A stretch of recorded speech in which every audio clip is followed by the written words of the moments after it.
আসসালামু আলাইকুম। সরকারের যুব ক্রিয়া এবং স্থানীয় সরকার বিষয়ক যে মন্ত্রণালয় তার উপদেষ্টা জনাব আসিফ মোহাম্মদ সজীব ভুঁইয়ার কর্মকাণ্ড নিয়ে নানা সময়ে নানা ধরনের আলোচনা হয় এবং নানা বিতর্কে অথবা নানা আলোচনায় উনি থাকেন। এই উপদেষ্টা মণ্ডলীতে আমার বিবেচনায় সবচেয়ে অনভিজ্ঞ এবং সবচেয়ে কম বয়স্ক ব্যক্তি এই আসিফ মাহমুদ সজীব ভুঁইয়া। কিন্তু আলোচনা এবং নানা কর্মকাণ্ডের মাধ্যমে মানুষের কথাবার্তায় উনি বেশ চলে আসেন প্রায়।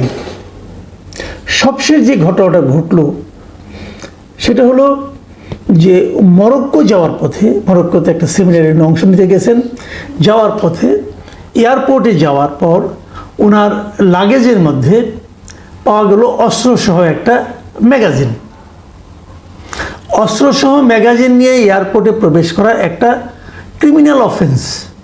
কথা পরিষ্কার ভাই, ক্রিমিনাল অফেন্স, একটা ভয়ঙ্কর অপরাধ। যদি এই কাজ আপনি করেন আপনাকে জেলে যেতে হবে, কোনো সন্দেহ নাই।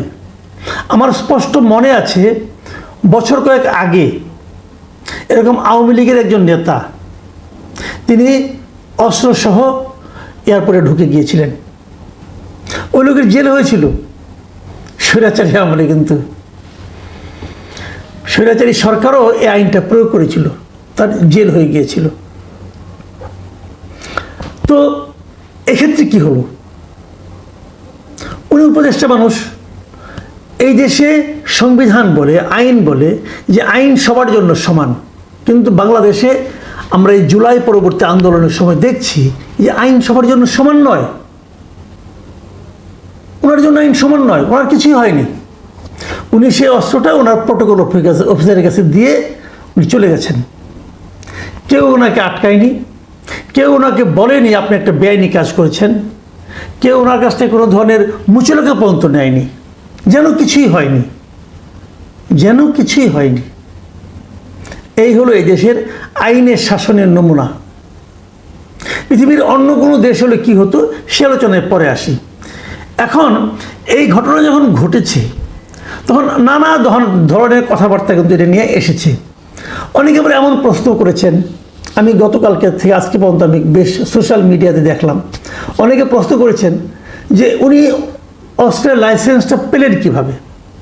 মানে বাংলাদেশে বেসরকারি যে কোনো পাবলিক একটা অস্ত্র কিন্তু লাইসেন্স আকারে নিতে পারে, তার জন্য কিছু নিয়ম আছে। নিয়মগুলো হলো, আমি আপনাদের একটু সংক্ষেপে নিয়মটা বলি। বাংলাদেশে একটা অস্ত্র আইন আছে, 1878 সালের আইন, সেটা আবার পরে আধুনিকায়ন হয়েছে 2016 সালে। আইনটা আবার নতুন করে হয়েছে, অনেক কিছু ধারা উপধারা যুক্ত হয়েছে। অস্ত্র পেতে গেলে আপনাকে যে কাজটা প্রথমেই করতে হবে, আপনার বয়স হতে হবে কমপক্ষে 30 বছর, 30 বছর, 30 থেকে 70 বছর আপনার বয়স থাকতে হবে। 30-এর কম হলে আপনি অস্ত্রের জন্য আবেদনই করতে পারবেন না। 2 নম্বর যে ধারাটা লাগবে সেটা হলো, যদি আপনি ছোট অস্ত্র নেন, স্মল আর্মস, পিস্তল, রিভলভার, সেক্ষেত্রে আপনার অর্থনৈতিক সচ্ছলতা এমন থাকতে হবে যে আপনি প্রতি বছর কমপক্ষে 3 লাখ টাকা আয়কর দেন। যে 3 লাখ টাকা আয়কর দেয় তার আয় কত হতে পারে ধারণাই করতে পারেন? তো আপনার বাৎসরিক আয়কর হতে হবে মিনিমাম 3 লাখ টাকা। এইভাবে আপনি বিগত 3 বছর আয়কর দিয়েছেন সেই সার্টিফিকেট আপনাকে আপনার অ্যাপ্লিকেশনের সঙ্গে জমা দিতে হবে। এটা হলো অস্ত্র পাওয়ার একটা ন্যূনতম যোগ্যতা। এরকম যোগ্যতা সবার থাকলে সবাই অ্যাপ্লাই করলে সবাই অস্ত্র পাবেন তা কিন্তু না। তারপরে সেটা আবার জেলা প্রশাসন তারা বিচার বিশ্লেষণ করবেন, তারপরে দেবেন। তো আসিফ মাহমুদ ভুঁইয়া কীভাবে অস্ত্র পেলেন? ওনার বয়স তো 26 বছর, আর ওনার 3 লাখ টাকা আয়কর দেওয়ার অ্যাবিলিটি আছে বলে আমি বিশ্বাস করি না। কারণ উনি কয়েকদিন আগে বেকার ছিলেন, লেখাপড়াও শেষ করেননি তখনও। তো উনি কী করে দেবেন? ওনার ইনকামটা কী? কাজে এই দুটো পয়েন্টে ওনার সে অ্যাবিলিটি নাই। এটা নিয়ে অনেকে অনেক রকম আলোচনা করেছেন যে কীভাবে অস্ত্র পেলেন না পেলেন। এটা নিয়ে মানুষ আলোচনা করতেই পারেন। আসিফ মাহমুদ সজীব ভুঁইয়ার যে ভেরিফাইড ফেসবুক পেজ, তার যে অ্যাডমিন মানে উনি, আমি মনে করি যেহেতু ওনার ভেরিফাইড, এখানে উনি আজকে একটা স্ট্যাটাস দিয়েছেন। সেই স্ট্যাটাসটাতে উনি একটা ছবি দিয়েছে, অস্ত্র আইনের একটা অধ্যায়ের ছবি দিয়ে দিয়েছেন এবং ছবি দিয়ে উনি মন্তব্য করেছেন যে আসুন জানি, শিখি, তারপর মন্তব্য করি।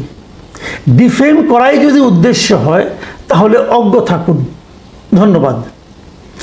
এই যে ওনার মন্তব্যটা, এই মন্তব্যটার মধ্যে আমার কাছে মনে হয় এক ধরনের ঔদ্ধত্য আছে। মানুষকে আক্রমণ করার এক ধরনের মানসিকতা এখানে কাজ করেছে। তারপর উনি বলতে চেয়েছেন যারা ওনাকে ডিফেম করেছেন তারা সবাই কিছু জানে না, কিছু শেখেনি এবং তারা অজ্ঞ, মূর্খ। উনি হলেন মহাজ্ঞানী। এই মহাজ্ঞানী উপদেশটা জনগণকে এক দফা জ্ঞান দিয়ে দিলেন। হ্যাঁ, উনি কি বলেছেন সেটা আমি ওটা আপনাদেরকে একটু ধারণা দিতে চাই আমি, যে আসলে একটা আইন আছে। আইনটা কি? এই অস্ত্র আইনের 32 নম্বর ধারায় বলা হয়েছে বিশেষ প্রাধিকার। মানে ওই যে আমি দুটো আইনের কথা বললাম যে বয়স 30 হতে হবে মিনিমাম, ইনকাম ট্যাক্স দিতে হবে, ওই দুইটা বিষয় প্রযোজ্য হবে না কিছু লোকের জন্য। এটা হলো বিশেষ প্রাধিকার, মানে বিশেষ একটা অধিকার আছে। কাদের এটা?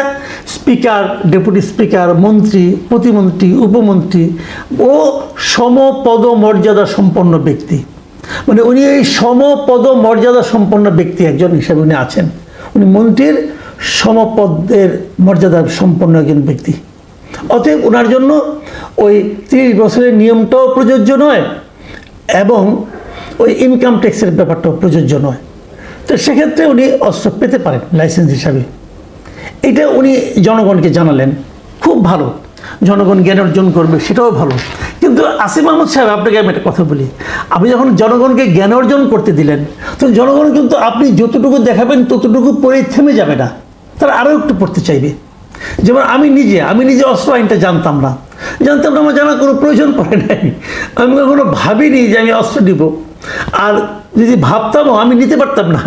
আমি প্রতি বছর 3 লাখ টাকা আয়কর দিতে পারি না, আমার এত ইনকাম না, কাজে আমি পারতাম না। আমি তো মন্ত্রীও না, কাজে ওটাও আমি বিশেষ প্রাধিকারও আমি পেতাম না। তো আপনি বলাতে আমি এটা পড়েছি। 32-এর পরে হয় 33 নম্বর ধারার 33-এর খ, সেখানে কি বলা হয়েছে? জনাব আসিফ মাহমুদ, এটা কি আপনি জানেন? এটা কি পড়েছেন? এটা কি শিখেছেন? আপনাকে আমি একটু শেখাই কি আছে ওখানে।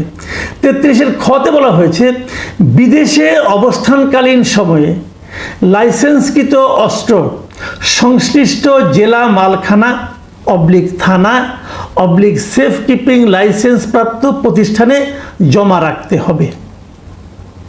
আপনি কি এখন বিদেশ যাচ্ছেন মরক্কোতে, আপনি কি আপনার অস্ত্রটা এই যেখানে রাখতে বলা হয়েছে রেখেছেন? রাখেননি। আমি কী করে বুঝলাম? দেখুন, আপনি যে বলেছেন, আপনার যে নিউজটা ছাপা হয়েছে সেখানে আপনি স্পষ্ট বলেছেন যে প্যাকিং করার সময় অস্ত্রসহ একটি ম্যাগাজিন বাসায় রেখে এলেও ভুলবশত আরেকটি ম্যাগাজিন ব্যাগে থেকে যায়। এই কথাটা কিন্তু আপনি লিখেছেন, যেটা স্ক্যান করার পর আমার প্রোটোকল অফিসারের কাছে হস্তান্তর করে আসি। বিষয়টি আনইনটেনশনাল, এই আপনি লিখেছেন, কিন্তু আপনি নিজের ফেসবুক পেজে আপনি ব্যাখ্যাটা দিয়েছেন। প্রশ্নটা হলো, আপনি অস্ত্রটা বাসায় রেখে এসেছেন কেন? আপনি তো বাসায় অস্ত্র রেখে আসতে পারেন না। 33-এর খবর যে আপনি পারেন না। আপনি অস্ত্র নিয়েছেন, অস্ত্র সংক্রান্ত আইন জানবেন না? আপনি তো অস্ত্র রাখার যোগ্যতাই নেই আপনার। আপনি তো ওটা অন্যায় করেছেন, ক্রিমিনাল অফেন্স। এটা একটা ক্রিমিনাল অফেন্স আপনি করেছেন। কেন রেখে আসছেন বাসায়?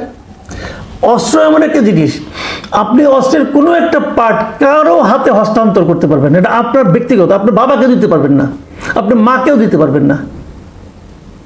এটা কি আপনি জানেন? আপনি তো জ্ঞান অর্জন করার জন্য জনগণকে মাঠে নামাই দিলেন। জনগণ কিন্তু মাঠে নেমে গেছে। আমার মতো লোক যখন নামছে, অনেক লোকে নামছে।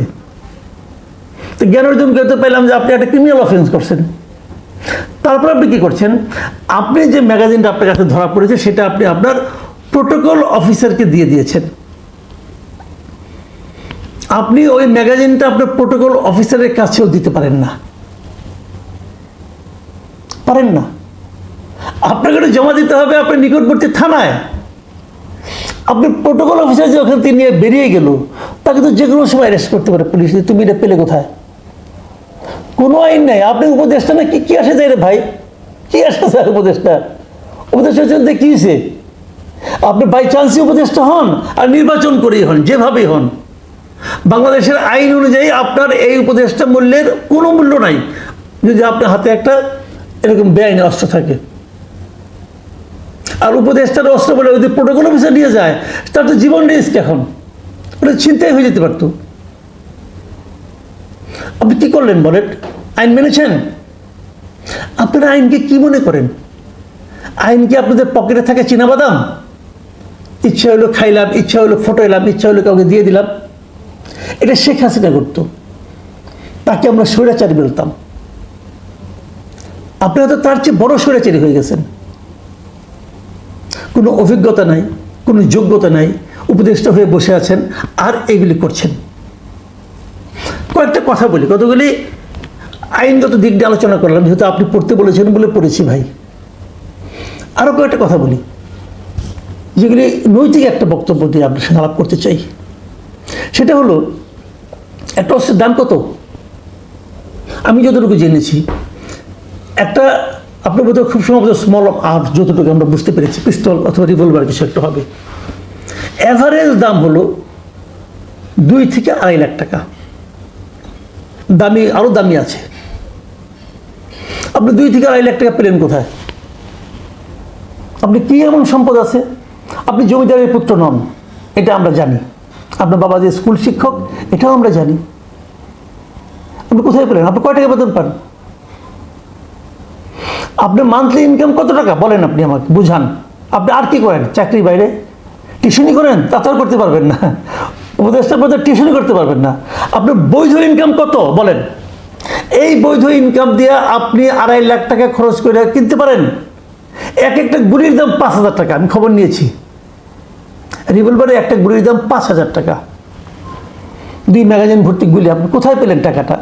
আপনাকে আপনার বন্ধু বান্ধব দিয়েছে? হ্যাঁ, আমরা জেনেতাম যে মন্ত্রী হলে পরে বন্ধু বান্ধব অনেক কিছু দেয়। ওবায়দুল কাদেরকে অনেক কিছু দিত। তো আপনি কি সেরকম মন্ত্রী হয়েছেন? এই মন্ত্রিত্ব করার জন্য আপনাকে পাঠানো হয়েছে? একটা আন্দোলনের মাধ্যমে আপনারা গিয়েছেন। মানুষ আশা করে যে আন্দোলনটা, যে জনগণের আন্দোলন ছিল, সেই জনগণের যে চিন্তা চেতনা, তার প্রতিফলন আপনাদের আচরণে ঘটবে, সেটা তো ঘটেনি। আচ্ছা, আপনার অস্ত্র দরকারটা কেন? নিরাপত্তা। আপনাকে তো গানম্যান দেওয়া হয়, সরকারি ব্যয় আপনাকে গানম্যান দেওয়া হয়, অস্ত্রধারী গানম্যান থাকে।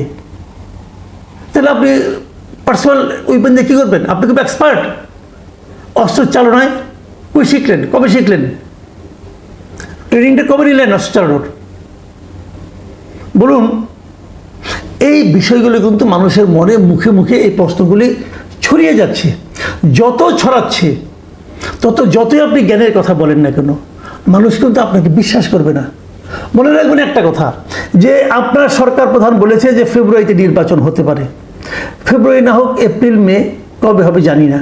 যদি এপ্রিলেও ইলেকশন হয়, এপ্রিলের পর আপনি কিন্তু পাবলিক। এপ্রিলের পরে আপনি একজন পাবলিক। তখন কি আপনার অস্ত্র থাকবে? তখন তো আপনি বিশেষ প্রবিধান আপনার জন্য প্রযোজ্য হবে না।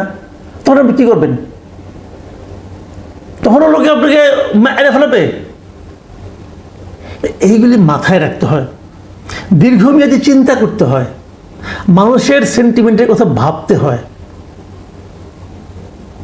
আপনারা ধরাকে সরাজ্ঞান করছেন।